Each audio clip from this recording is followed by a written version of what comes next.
G'day everyone, it's Karl here. Welcome back to my F1 2020 My Team career mode. So here we are, once again, back with this stonking series. I'm sure none of you have missed it.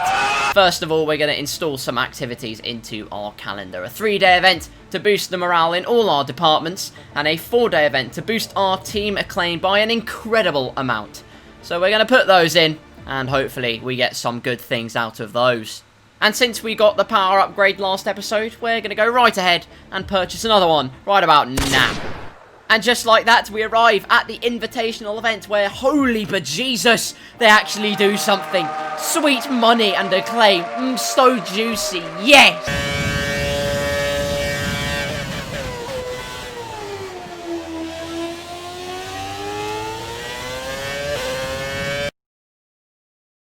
Not much else to say apart from that gorgeous engine noise. It was just a little checkpoint challenge, driving around in the Red Bull RB6. And as the timer comes to a close, as you can see, we won by miles. And we got some sweet money. Oh my god, woo, upgrade on a car, yay. Oh my god, let's buy another one then. And now onto the driver perks screen. And by golly, I'm just going to advise you now, get these as soon as possible because they will help you out a ton in your career mode. We're going to get some power mapping to reduce our engine wear and some resource point gain too. And because we're so sick, our team acclaim is now level 5, which means we can sign another secondary sponsor for some more juicy cash. We were going to go between DSP Optics and Pay Night, a top 10 finish or a top 12 finish. I decided to play it safe. The difference between them wasn't that much, so I went for Pay Night in the end. And with all that out of the way, finally, the Chinese Grand Prix awaits us. And let's not muck around anymore. That was a shit ton of admin I don't want to do anymore. So let's just get straight into qualifying.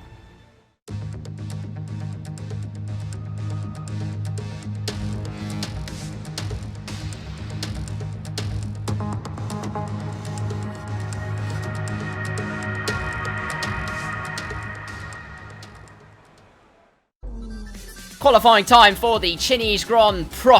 And by golly, we have some more things to prove, because after a 5th place in Bahrain and a 6th place in Vietnam, hopefully we can further add to our points tally here. Coming through the first 2 corners, then in qualifying number 1, the car looking pretty hooked up. But of course, a banker time here for our first lap in Q1. So across the line, it's P2.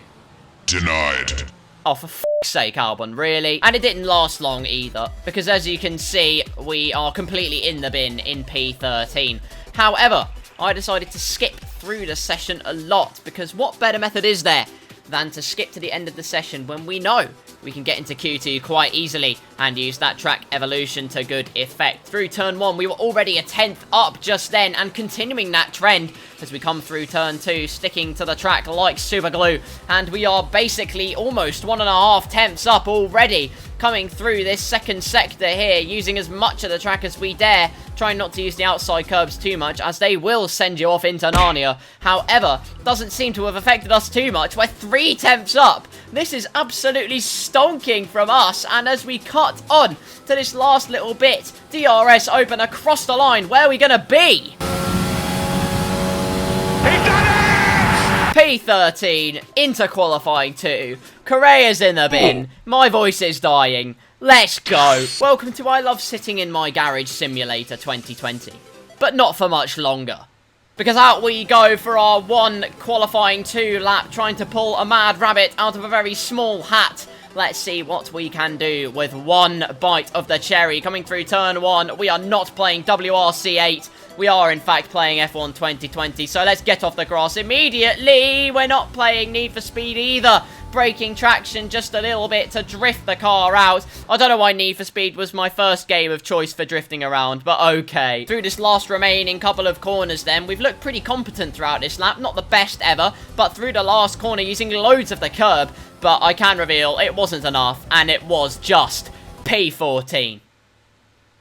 So, a bit, about a country mile off of success. However, maybe not that much of a country mile, because as we look to our right, as you can see, I wasn't that far off Kvyat at all in the other AlphaTauri, and the racing points too weren't that far away. So as you can see, we've not put in a bad shift at all, and as you all know, my race pace is pretty stonkingly quick.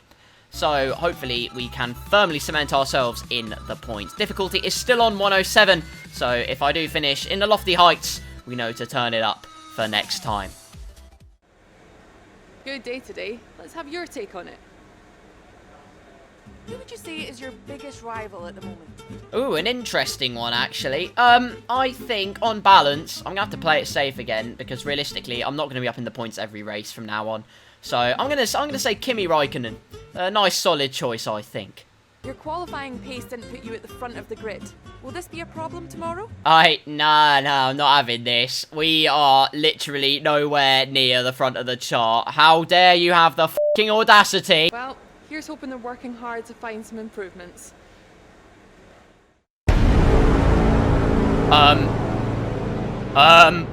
Oh my god. Now that we've got some points on the board, let's continue this form and aim for another top 10 finish. Lights out and away we go for this Chili's Grand Prix, and it is an incredible start. We absolutely blitz it past Kvyat and Perez. That was an incredible one. We almost whip the back of Canadian maple syrup boy. That is a bit too saucy, but we're going to carry on anyway. Switched it to the inside from going around the outside of turn 1, and we're up into P9 already. We're sliding a bit on the exit, not quite comfortable with how the mediums are performing, and Stroll looks like he could come back at us, but with late braking, we cement ourselves firmly in P9, while the double-decker bus known as Esteban Ocon hogs the apex of the next corner. But onto the end of the lap, not really much going for now, so the game plan is to hopefully get away from the Racing Points, who are fighting. We're over a second ahead of them already. So for now, hopefully we can save the tyres and control our race from here as others ahead of us begin to stop. Maybe overtake them, who knows? Well, I can tell you absolutely nothing happened on lap 2. And the whole of lap 3 was a formality as well. Honestly, I don't believe it. We got nowhere near the soft runners, and the medium runners behind us got nowhere near us. So it was just a stalemate, to be honest. It was really boring. In fact, the only exciting thing to happen is, as you can see, Norris decided to say see you later and pulled into the pits to fit on a fresh set of boots, and as did Sebastian Vettel. So briefly in P8, now in P7. And hopefully many others can come into the pits, and we can even further our incredibly lofty position of P7 currently, as other people come into the pits, being Esteban Ocon, as well as Charles Leclerc, and hopefully a couple of others as well. P6 and up to P5, and nobody else came in. No one else came in. I thought more people came in. It turns out my memory is like a goldfish's. On to the end of the next lap though, as more people pit. We're up to P3! We're legitimately in a podium position. That is excellent stuff. But let me tell you what's more excellent. On to the end of lap 7. Albon pits as well. Up to P2. That is absolutely beautiful stuff. And I can't lie, boys. It's been a bit of a boring race. So I'm going to have to show you a lap of the Shanghai Circuit to prove to you that I am not a fraud once again. Through the first corner then, down to third gear, down to second gear. You just want to roll the car through. Make sure it grips up nice and tightly to this second turn as well. I keep it nice and close to the inside, so I get a nice straight line out of the corner. And accelerate is that little bit easier. You are just a prodigy in English, aren't you, Carl? I use second gear for that last corner for a bit more bite into it, and then you want to accelerate nice and hard up to this left-hander, full throttle through here, using a tiny bit of that curb before using trail braking through this next right-hander. I briefly go down to fourth to make sure the engine braking helps me out. Third gear for this corner. Use all of the track and accelerate gradually out of the corner. The AI always get a ridiculous exit out of there and gain about 600 years on you. But through this corner is where the player really begins to get the upper hand. Using third gear, but making sure you're nice and tight to the inside. I start full throttle once you basically almost touch that curb. Don't actually touch it because you're spinala. And trust me, that's not a good feeling at all. And now we can take a little break down this main straight, roaring on down. Have a nice cup of tea. Racing Point's 4 seconds behind us. So that's excellent stuff. About the 100-meter board, hard on the brakes, down to second gear, rolling the car through. using the extra rotation gear tactic doesn't work on this game at all. I've tried it. And once that billboard goes overhead, down to 5th gear, use a lot of the exit curb, and across the line, it's pretty consistent lap times. However, there's nothing interesting that happens from here on in. So let's skip over to our pit lap right. Insert funny man French Grand Prix joke here. Genuinely, it was just a massive stalemate though. Perez couldn't catch us, and in contrast, we couldn't really get away from him. So we're going to go for a cheeky little undercut and fit the hard tyres. Onto the hard tyres we go. Safety car, no overtaking, reduce your pace. Keep your delta number positive as we form up. Drop your speed, our delta is too low and we risk a penalty. Slow your pace immediately. Oh, for God's sake. So, the safety car is out. For possibly the most minor technicality. Thanks, Pierre, for nothing. I, for one, I'm not very happy. Because it means Perez got to stop under safety car, and as much as it means the safety car gets to come out again, it means I'm having to break my delta to try and keep my track position, and luckily I do keep my track position. P5 it is for now, and that was almost curtains. Luckily though, all of our lucky stars came out to play. We maintain P5 out on track, and now it's time to go racing again here in Oriental land. And it's an okay restart, yamming the ERS up into overtake to make sure Perez can't get a sniff at our P5, and hopefully not sniffing our rear end. That's a little bit toasty there. Can you back off, please, mate? Let me tell you one thing I could confirm instantly from doing these hard tyres through the first couple of corners at a fast pace. They felt awful. I had absolutely zero confidence in how they felt on track, and as a result, as we come onto the main straight, they're gone. They're off to Germany, and there's nothing I can do about it. Genuinely, they're so much quicker, and I have no chance, or do I? Albon makes a mistake, and we're going to swim up the inside, but where to? We got on the power as well, and as a result, we're sliding about, so we're going to sell him for the biggest bag of chips you've ever seen. That is quite frankly beautiful. P4, we've sold Albon absolutely brilliantly, and we're ahead of a Red Bull, and what a statement that would be to finish ahead of one of the top 3 teams here at the Chinese Grand Prix. Only our 4th race in Formula 1. Here we go. This is going to be epic. Can we do it? No, we couldn't. It's a shambles, lads. And what happened next? Well, he's gone. He pulled 1.5 seconds out in a lap, and that is quite frankly ridiculous. And now Perez is going to be all over the back of us. However, Karl's masterclass tactics, ladies and gents, through this little right-hander here. The AI have got nothing on me, so I'm using that to build out as much of a gap as I can. And then through the straight, Perez can't get me, and so Ferraris behind him can't get him. And so this little DRS train is keeping P5 for us. On to lap number 22. As you can see, this is the kind of problem I was facing through the first couple of sectors. They were all over the back of me. But as you'll be able to see, as we come through the right-hander and onto the straight, that little white arrow behind us decides to disappear. That is a slight track extend.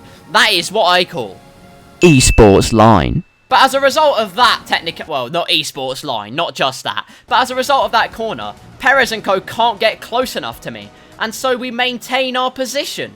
We're on to lap 23 now, and I can't lie, as much as it's exciting to see me get P5 and escape a racing point and 2 Ferraris, which I should be very excited about, nothing happened for the rest of the race. You're going to see some luscious shots of the PR Motorsport car, and we're now on to the last lap, because nothing's happened, and it's genuinely been the most boring affair since the Abu Dhabi Grand Prix last year. So as we come through towards the hairpin, Bottas wins yet another Grand Prix. He's firmly cementing himself at the top here. Meanwhile, behind us, Ferrari is overtaking Sergio Perez. Sebastian Vettel nicks P6 off him at the last moment, but for us, a commanding and controlled drive to P5. That's the end of the race. We'll see you in Parc Ferme. After an excellent performance at the Grand Prix, I'm sure there'll be plenty of celebrations tonight amongst the Mercedes team. And they certainly deserve it. Incredible stuff. P5, another 10 points to the Pussycat. That is pretty incredible stuff. Kimi Räikkönen, our rival, nowhere near us. You love to see that. but it also does mean I should probably turn the difficulty up, and I am probably a massive fraud. To be honest, if Vettel overtook Perez a lap earlier, he would have got me. I have no doubt in my mind. But it's not to be. It's not to be, and we get P5. Sebastian Vettel inches away from glory. However, it does now look a bit gory. But a great race for the team and for me personally. However, I do wonder, where did my teammate finish? Alright, you know what? You know what, Correa? You're safe for now. You're safe. If you don't do better next time, though, think bad things are going to happen to you, babe. The fans really seem to enjoy that. You made it look easy. Oh, God! Your team must be ecstatic with how you're performing. I am indeed. Another fantastic race, another solid bag of points. Hopefully, threatening my teammate doesn't fall into your category. You left a lot of... Well, some clear incompetence later. The rivalry, we actually drew that race with Kimi Raikkonen. It's only 5-4 between us. Acclaim-wise, both of us drivers, as you can see, at level 4. Team Acclaim so nearly level 6, but not to be this time out. Definitely next time out we'll be able to get that. Both sponsor targets were reached. We get an extra spicy $250,000 along with the 100k we get for just completing the weekend without breaking any of our car into pieces. So that is pretty excellent. But there we are then. That'll just about wrap things up before we head off to the Dutch Grand Prix weekend next time out. As you can see, though, a hefty bunch of upgrades are going to be on the car next time out, if they all go on. Let's hope they do. And also, we have a press interview, so maybe I have scored way too many points for my own good. Difficulty will be turned up next time out, so to see whether I can't even speak anymore. That's how much of a fraud I'm going to be. To see if I really am a massive fraud, make sure you do stay tuned to all of the goings-on in the next episode of this career, because by golly, trust me, you won't want to miss it. Until then, thank you very much for watching this episode of my team career mode. If you did enjoy, then do please slap like, hit that subscribe button, and hit that notification bell, because that way you won't miss a single one of my uploads, and you especially won't miss any more my team and F1 2020 content coming to this channel. You can also stay doubly updated though. How, Carl? You may cry. Well, by following my social medias. Links will all be down in the description below. But until the next video, whatever that video may be, once again, thank you all ever so much for watching. Stay safe, and I'll see you very soon.